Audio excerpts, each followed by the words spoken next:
suñu réewu Afrique yi dañu war a am suñu autonomie ci fànn yëpp. mais lii question de souveraineté la. te Ousmane Sonko l'a toujours prôné quand il était dans l'opposition bi mu nekk ci opposition bi ci la wax ne bés bu ma faloo ñun dañuy jël suñu souveraineté. les bases françaises yi fi nekk ñëpp dañ leen di jëlee fii Abdoulaye Wade l'avait fait. bi mu faloo jëlee fi base français yi mais bi Macky Sall ñëwee indiwaat ko. Ousmane Sonko nag ak président Bassirou Diomaye Faye ñëw bi ñu ñëwee aussi promesse la woon. promesse de rupture la woon et de souveraineté. te lii nag day wane na tey jii Sénégal quand même c'est un état libre et indépendant. il faut ñu xam loolu nit ki mënoo moom sa bopp nit ki mënoo wane ne tey jii da nga bëgg demal sa bopp ba pare bàyyi une ingérence étrangère que ça soit dans l'armée dans l'économie wala ak fu mu mën a doon ñëw toog assiégé la di la contrôler loolu mënta nekk. te loolu waxoon naa ko fii dafa am yoo xamante ne c'était pour mieux contrôler les Africains. mën leen a noot mën leen a téye boo ñëwee ci les pactes coloniaux là pacte numéro 6 on te disait que la France a le droit d'intervenir militairement au Sénégal si ses intérêts sont menacés. loolu lu muy wane. événement yi gisoon nga fi armée française ñëw bay intervenir ñenn ñi certains chefs d'État. yoo xamante ne tey mais boo xoolee proximité bi ñu am ak la France c'est pour bu ñu defee ñombe ñu mën leen a ñu mën leen a rawale ñu mën leen a protéger donc la France n'a pas d'amis. Mais aussi ils étaient là en grande partie peut-être pour défendre leurs intérêts. mais ñoom seen jóge fi dem ak ni ñu ko nangoo mën a génn certes un état bu la waxee nga jël say bagages nga mën a génn ci réewum tu es obligé de le faire. mais est-ce que dinañu dem réellement comme ni ñu ko annoncé. waaw mais man je crois que tey jii li ñu naan état da ngay am poigne. nous avons un état boo xamante ne avec des leaders décomplexés parce que tey jii li sonaloon africains yi moom on avait des dirigeants yoo xamante ne dañu amoon complexe avec la France. lépp lu ñu def sax dañuy dem waxtaan ci ak France même pour assurer seen propre sécurité mënuñu ko il faut l'aval de la France ñëw jàpp ci. mais léegi bi ñu gisee ñii ñëw ñi avec des races de présidents yoo xamante ne ils sont décomplexés c'est pas des pourvoyeurs de fauteuil Ousmane Sonko bi muy wax ñëpp xamoon nañ ne bu ñëwee mais la France a tout fait pour que Ousmane Sonko bañ a falu loolu ñëpp xam nañ ko. ils ont combattu Ousmane Sonko ci lépp nag demoon nañ ba fii Sénégal am un candidat et tout le monde mais na wax ñëpp xamoon nañ qui était le candidat de la France au Sénégal. avant les élections il s'est rendu en France pour jébbalu ji donc ils ont tout fait pour que révolution bi am Sénégal bañ a am léegi nag lii c'est une excellente nouvelle mais nouvelle de souveraineté la bu am solo bu ñuy wan ne ñun tey ji africains yi ñeneen ñi war nañoo roy ci Sénégal pour dégager l'armée française mais ci suufu Afrique yëpp parce que lii xew Afrique yëpp xam nga ñu bari dañu xamul France li mu mën a indi en Afrique les terrorismes les guerres tribales yi ngay dégg en Afrique mais c'est la France qui est derrière mais ñaata ñu leen jàpp ci ay dëkk ñuy former ay terroristes. armée yi nga xamante ne. malgré qu'ils sont déjà partis. voilà ci yenn zone sahélienne bi zone sahélienne bi ba tey fu ci mel ni Mali ñoom seen problème tey la gën a tar. absolument bërki Dembo Ndiaye la ñu laal presque ci frontière Sénégal ak Mali. xam nga Tiken da ko way. ils allument le feu. elle active. et après ils viennent jouer aux pompiers. mais on a tout compris boobu fa lay taxaw ak yow. on a une génération de rupture. on est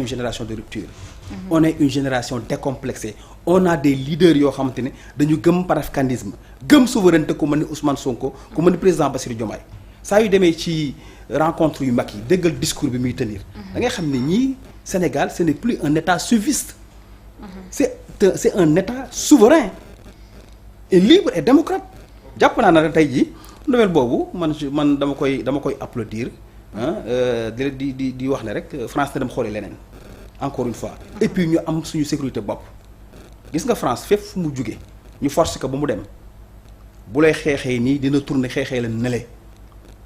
parce que fii la ñu nekk tibb suñuy ressources di ko yóbbu fii la ñuy nekk ak ñun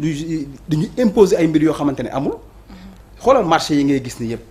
Eiffage ak nangam sangam Auchan ak mais ñu bëri tey jii fii la ñu jëlee seen lépp donc man je dis que tey jii armée française c'est une excellente nouvelle mu jógee Sénégal ça veut dire que Sénégal yi fi nekk ak ñi ñu jiite quand même vraiment ñu bëgg Sénégal lañ et ñu souverain lañu. d'accord Momo, la même question te revient tey benn base bi fi desoon fële ca Ouakam dina fi jóge ban jàngat nga ci am. oui mbégte ak fierté. ci ñi nga xam ne ñoom ñoo yore réew mi tey ndax dafa am loo xam ne dañu ko dige woon ak askanu Sénégal. homme politique nag yàgg naa dige dara bu ñëwee ba agsi si nguur mu mel ni day teggi tànkam. ca la mu dige woon ak askanam mais.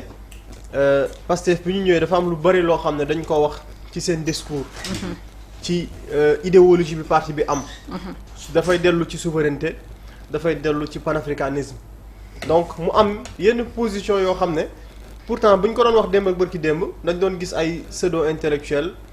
yu ñuy wax ne oui ñoom ils n'ont pas d'expérience moo tax ñuy wax nangam ak nangam. Sénégal c'est pas possible. c'était pas possible c'est-à-dire ñun lii rek pour man premier jàngat bi mooy. ñooñu nga xam ne ñun amoon nañ seen complexe. dañu amoon taxawaayu lu ñu wax ñu ne ñu c'est pas possible li ngeen di wax ñàkk expérience moo tax ngeen koy wax defe naa plateau bi fii rek chaise bii nii nit toog na fi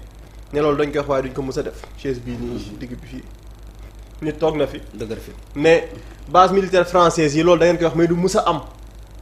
tey ji am na donc liñ si njëkk a jàngat mooy ñooñu waruñu am seen complexe tey soo waxee. dañu war a génn ci franc CFA di nga gis pseudo intellectuel yooyu ñu ne la non li ngay wax c'est pas possible. c'est pas possible lañ lay wax. c'est kenn waru koo xalaat. donc ñooñu waruñu am seen complexe ñoom pour ñoom dara possibleul dara warut a mën a nekk dañoo war a rester rek ci la doon am démb ba ki démb am na ñoo xam ne bëri nañu ci réew mi des journalistes je peux prendre l'exemple de Cheikh Yérim Seck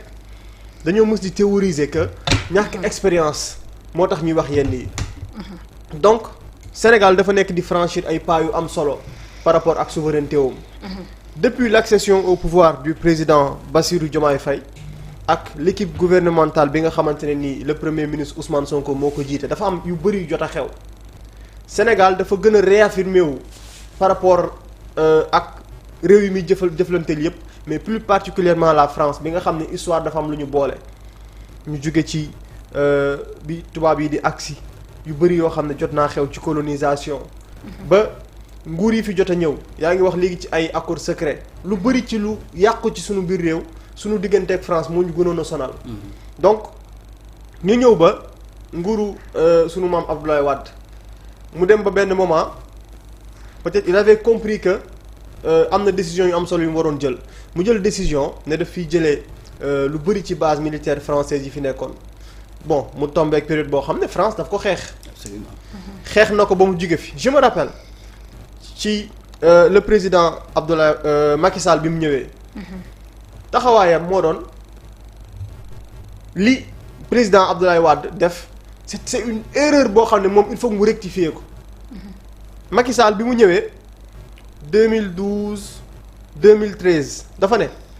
erreur mënul gën a mag. lu mel ni base militaire française nga ne da koy génne ci sa biir réew. parce que ñooñu jàppale gi ñuy jàppale sunu réew yi bu ñu amee sécurité ñun bu ñu mënee tëdd ci jàmm c'est parce que la France moo tax. loolu nekkoon la position de Macky Sall. c'est insultant.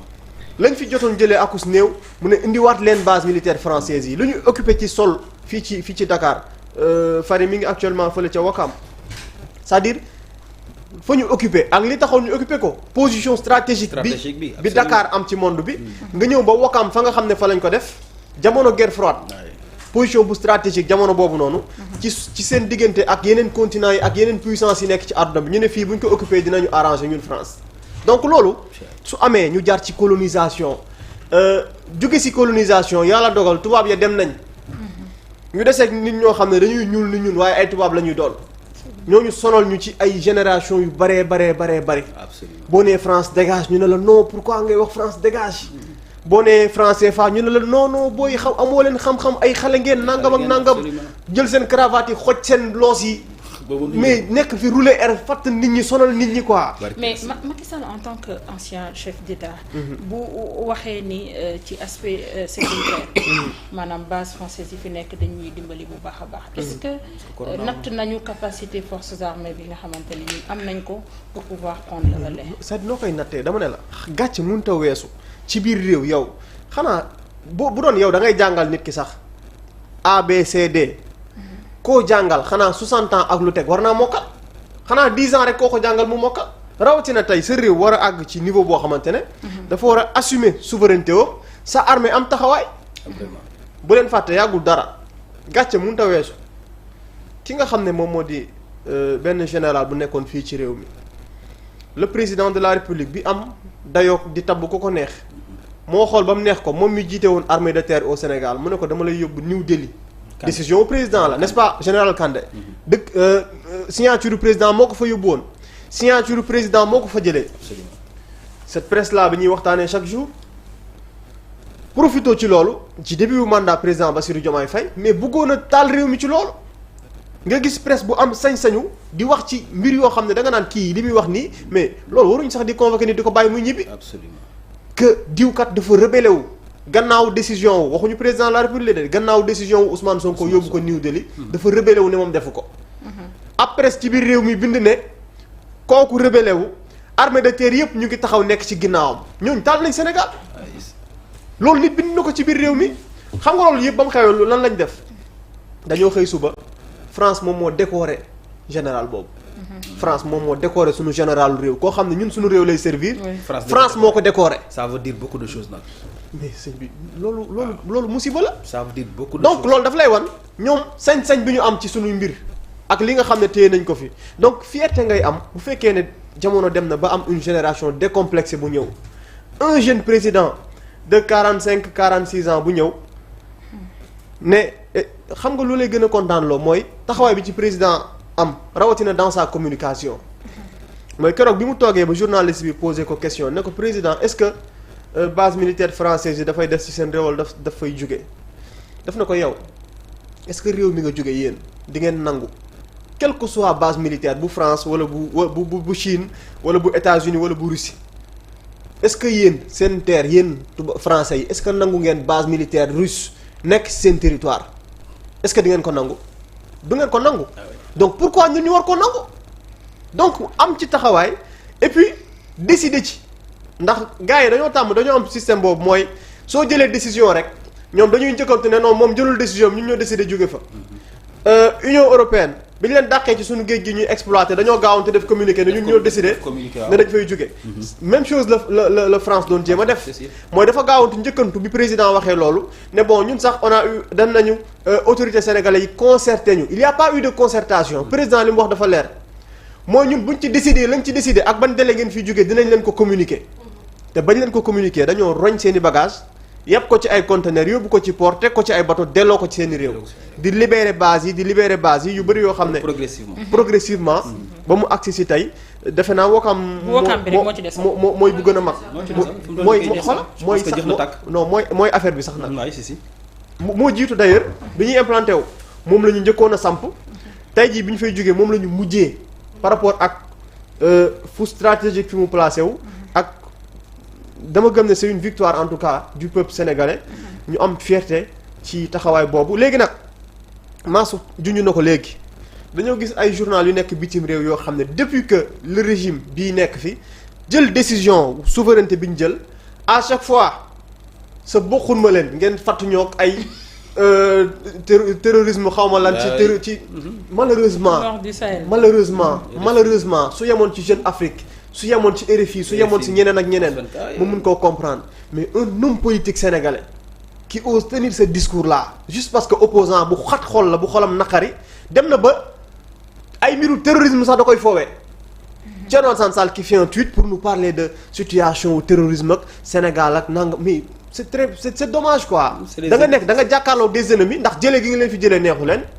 buñ sañoon nga bàyyi leen fi nguur gu bees gi ñëw ne leen da ngeen fiy jógee yow amoo looy xalaat ñoom ñu ngi bind seen i bind depuis que décision boobu wàcc gis nga fi ku xëy bi suba bind Sénégal kat terroristes yi moom lañ teg bët journal bind na ko fi donc bis boo jëlee yow sa responsabilité rek ñu ngi xool nu ñu lay intimider et loolu dafa am rôle bu important bu ci autorité sénégalaise yi war a jouer ba si ñi nekk si opposition bi mais aussi le rôle de la presse sénégalaise mooy ñooñu mënuñu di bind seen waxi dof yooyu ñun ñuy xëy suba ne dañ koy relater toog di si débat. parce que doguma la ci moomoo ci mel noonu mais pour ces genres de questions sécuritaires on doit avoir une presse patriote presse bu bëgg réew parce que mën naa d'accord manipulation yenn affaires yi ñuy def mais quand il s'agit de la sécurité du Sénégal on ne badine pas parce que fii nga fi dégg ay journal yu xëy mais di wax comme ñoom dañu xam ne dafa am ay risques de terrorisme au Sénégal bay wax du n'importe quoi nga dégg manipulation bi am ci ay RFI ay France 24 ay mais ces sites là dañ leen a war a bloquer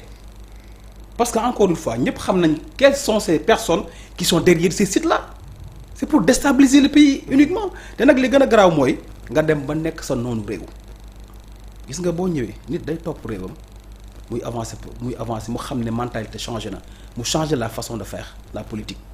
mais dafa am ñoo xamante ne politique archaïque c'est des dinosaures yoo xamante ne depuis 1960 ba léegi ñu ngi fi nangu ñoo jug seppi seen loxo ci ndab li te ñooñu aussi xam nga li gën a metti je vous dis li gën a metti mooy c'est se battre contre un système les gens ne comprennent pas dañuy toog naa dañuy xeex lii dañuy non on se bat contre un système lan mooy système d'abord depuis 1960 ba léegi Sénégal di am dund bu muy dundee ñu ñuy noot di ñu nax di dund suñu kaw les affaires de l'État mosoo dégg askan woo xamante ne dañ leen boole ci impliqué leen ci ne état di doxee au contraire Mamy Samb ñun dañu jàpp ni ñun dañoo waroon toog bàyyi état di doxal rek du ñu xam ni maire yi demee du ñu xam administration ni muy doxee du ñu xam trésor la fay jóge du ñu xam gafa ak réew mi fu ñu dugg loolu lañ ñu tàmmaloon léegi nag ñii dañu ñëw impliqué askan wi sur la gestion de l'État ñuy xeex contre un système bu fi nekk depuis 1960 tu penses que mais système néocolonial boobu ñuy wax mais c'est c'est ñi nga xam ñu activer les femmes mais ils sont dans ce pays là c'est des lobbies c'est des lobbies qui sont là daan dundee xaalisu drogue daan dundee surfacturation daan dundee corruption mais réew mi lu ne di fi am léegi nag ñooñu boo bëggee xeex ak ñoom ak ñi leen di jàppale bitim réew ils vont faire tout leur possible pour que état bi bañ a doxal état bi nag moo war a am fulla ak mat gu mat sëkk jël ces responsabilités là